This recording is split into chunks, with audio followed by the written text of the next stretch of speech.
welcome to Gemstone Tarot. This is a healing reading. I have done this really spontaneously, so I'm actually going to choose the deck that I'm using bit by bit as I go along, and the cards that I'm using too, and the message is for whoever needs to hear it, for whatever area of their life they need to have, whichever area of their life they need to have it in. Ooh, okay, let's put those two down there. I want two more of those. So it could be love, it could be, maybe you don't even know what it is, and that's also fine. You don't have to know. That's a really interesting set of cards at the top. Okay, I'm going to go, ooh, my hand is on the Mythic Tarot.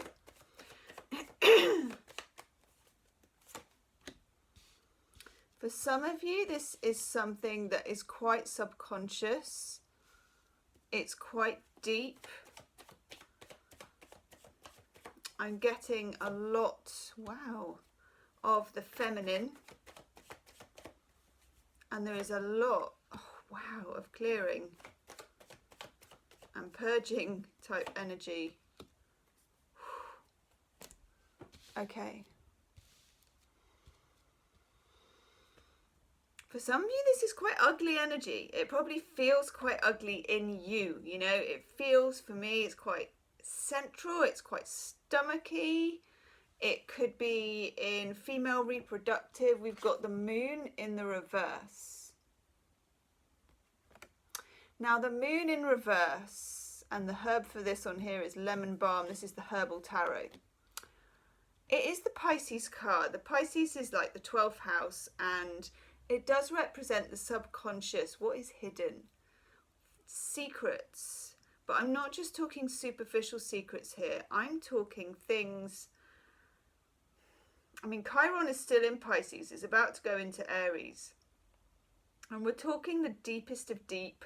This is for all signs, okay? The deepest of deep. If you're hearing this and you need this message, this is betrayal that could even be ancestral, or family, or go back, 2-3 generations.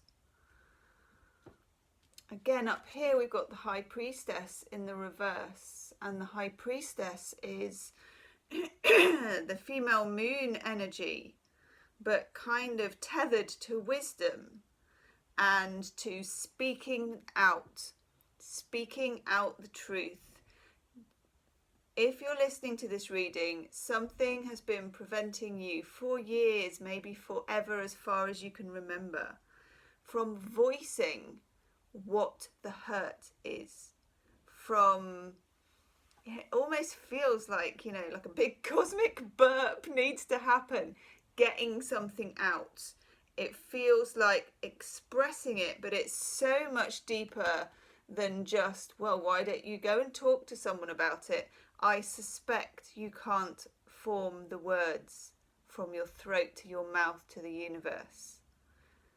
Okay, 5 of Cups in reverse as well. Horsetail is the herb for that one. 5 of Cups is upset and sorrow, and all of this is in the past. All 4 of these cards at the top are in reverse. The moon in reverse, the High Priestess in reverse, the 5 of Cups in reverse, and the Queen of Pentacles in reverse. Queen of Pentacles represents stability. This is a reading that will resonate more with women than it will with men.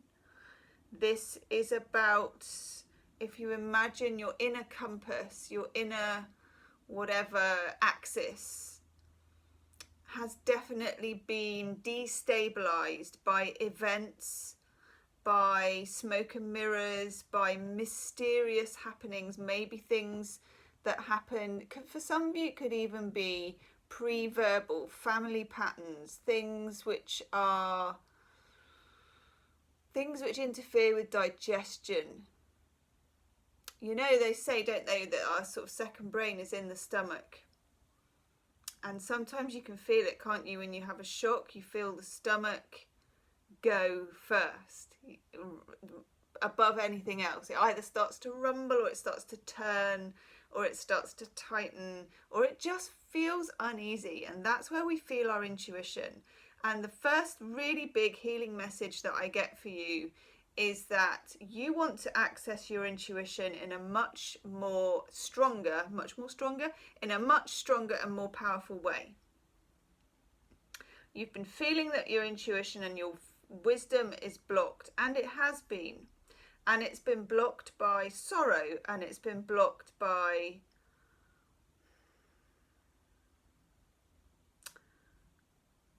events and patterns. Destabilizing. For some of you, it's definitely parents, because I've got the Queen of Pentacles in reverse, the King of Pentacles in reverse. Pentacles are the dependable things. They are the things you should be able to rely on.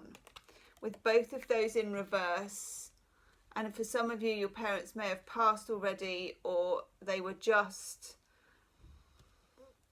at times unreliable beacons to follow, if that makes sense. Unreliable,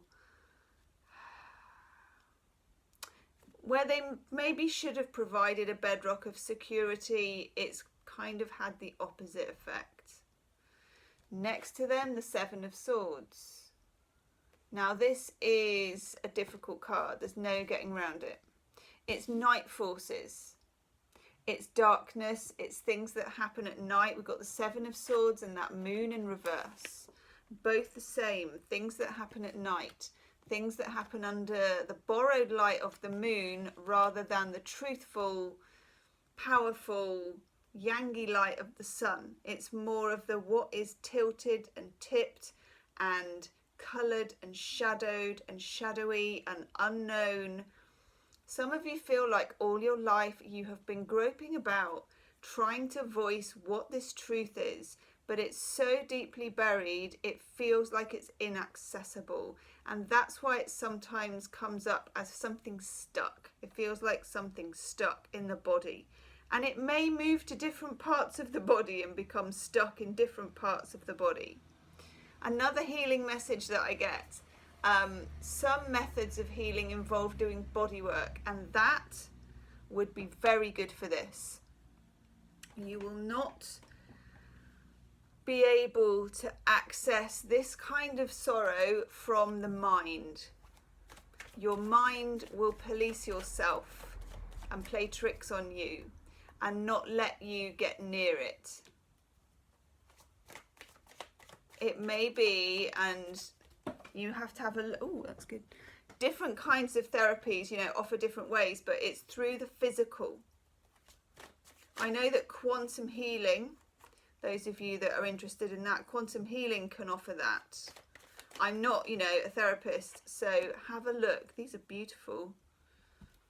Itchy ear. Okay, for some of you, there was a mother figure in the home. We've got Queen of Hearth and Home, but also with a mask.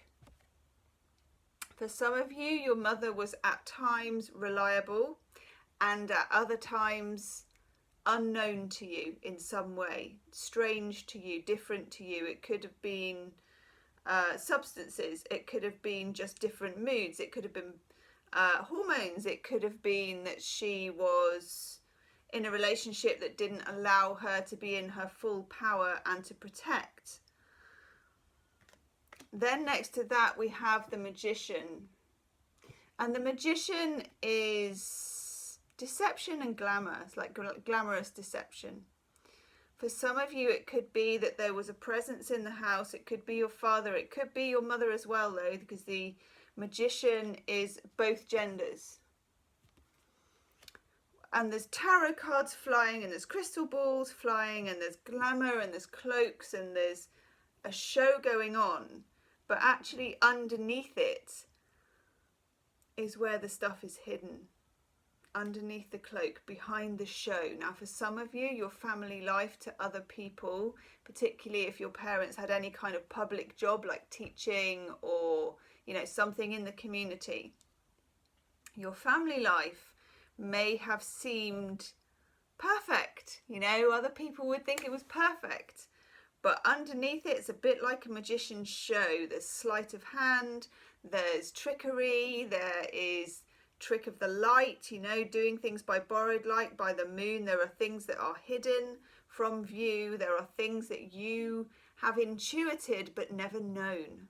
That is the biggest message. There are things that your body has picked up on here that your mind cannot articulate or categorize or process.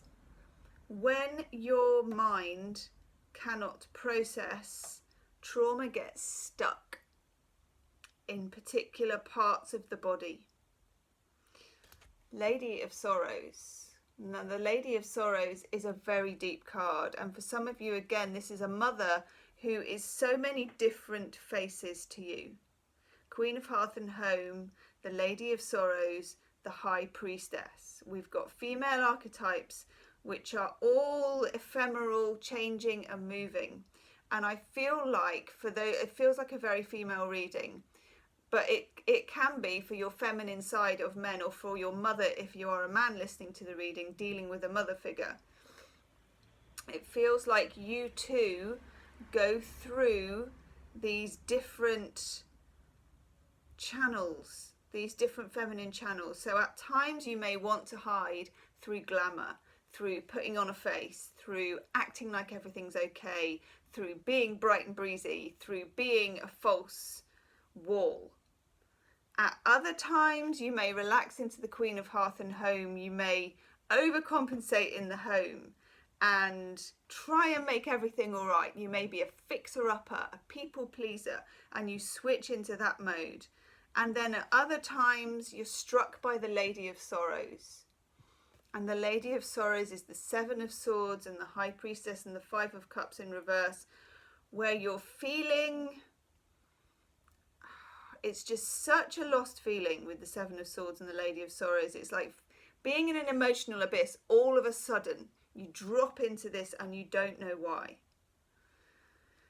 Now, the Lady of Sorrows is followed by the Lady of Faith. And thank God she comes out of the reading, okay? And this is when there are times where you have windows of your true self. And this is what to follow, okay? And...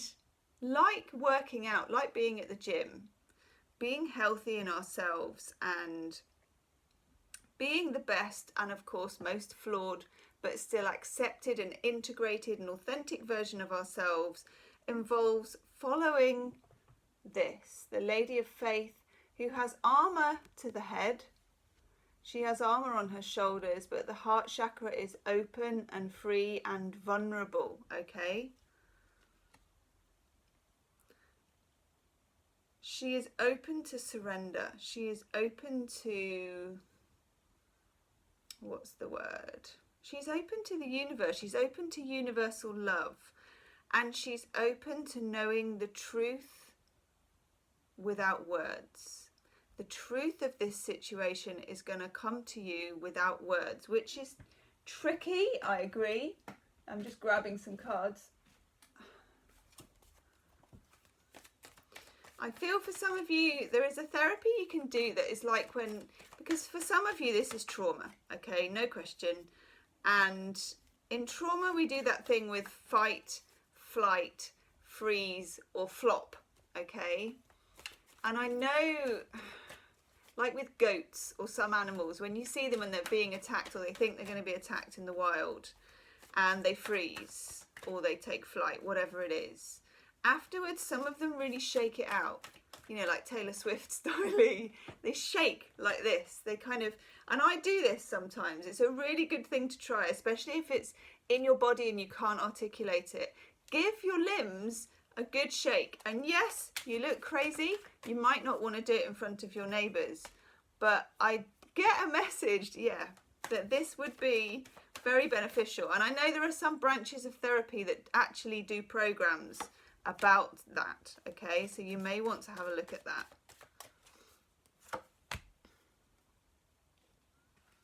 Yeah, look, there it is. The physical body and Gaia. There is a sense here of belonging to the world, of Gaia, the feminine, Gaia, I can never pronounce that properly, the feminine principle of the world, of which, of course, we are a part, we are integrated. There is a certain sense in which you may feel yourself detached physically, that you may physically detach from reality when trauma comes up, or that you may have done so many times in the past that it is now your go-to, okay? Bit by bit, if you can open yourself to reintegrating with the physical world, with the universe, with Gaia, with food, with texture, with temperature, with smell, even if it's to an extent of just putting your hand on your solar plexus and asking yourself, how do I feel? I feel hungry, or I feel tired, I feel weepy, I feel happy, I feel empty, I feel detached, I feel numb, whatever it is. Just getting yourself back into being integrated. I feel like that would really help colour back in, okay? We also get shame. For some of us, these traumatic events have an aspect of shame around them, of what is hidden, of who we are, of not wanting to be seen in our true stripped down self. We also get devotion and the nature spirits. For some of you, this might be easier in terms of getting into nature. I don't know if you ever notice that when you go to the beach, when you go to the woods, somehow it's easier to be vulnerable and feel more integrated and more part of the universe when you're out in nature than when you are at home in your own space, where you can sometimes feel slightly cut off. I know there's a good book, I think it's Brene Brown on shame, which is really good if some of you want to look at that. Just want to see, let's have an oracle card for this. This is a really interesting reading.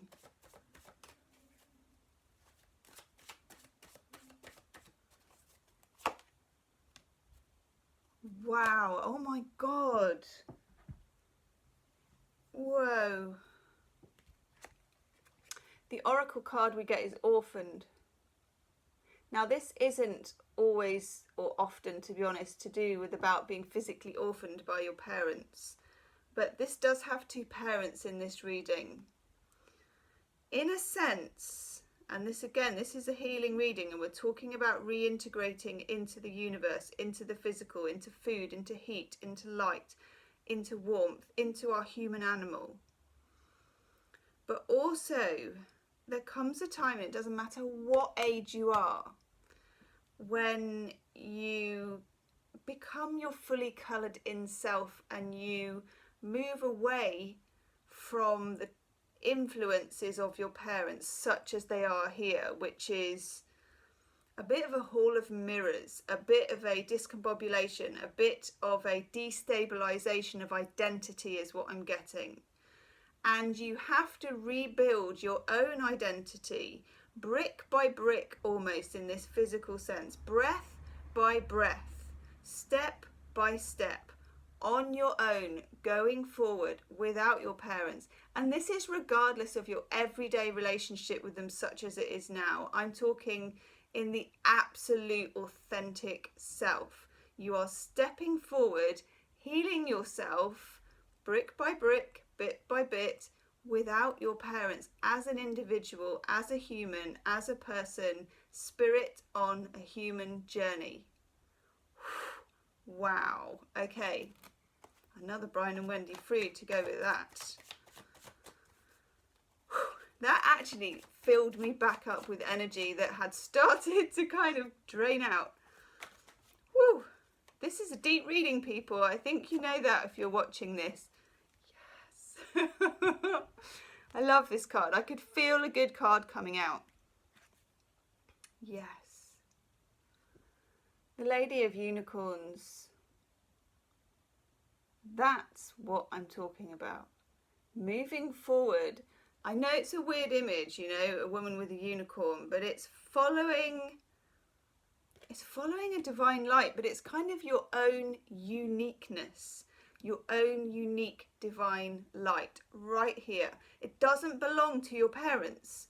It belongs to you. That's insane. I absolutely love that. Okay. Healing with the Angels Oracle card. I'm so glad I did this reading. And I'm so glad that you are watching it. Oh my God, I don't believe it.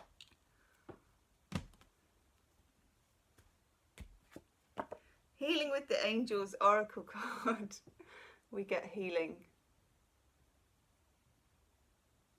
I hope this message has brought you some of that healing. I felt it healed me somewhat while even doing it for you. It's completely random. I never thought of what I was going to say, and it's definitely for you if you're seeing it. Okay, so thank you for witnessing and for being here and for feeling it with me, and I hope you can take it with you for the rest of your day. Okay, namaste.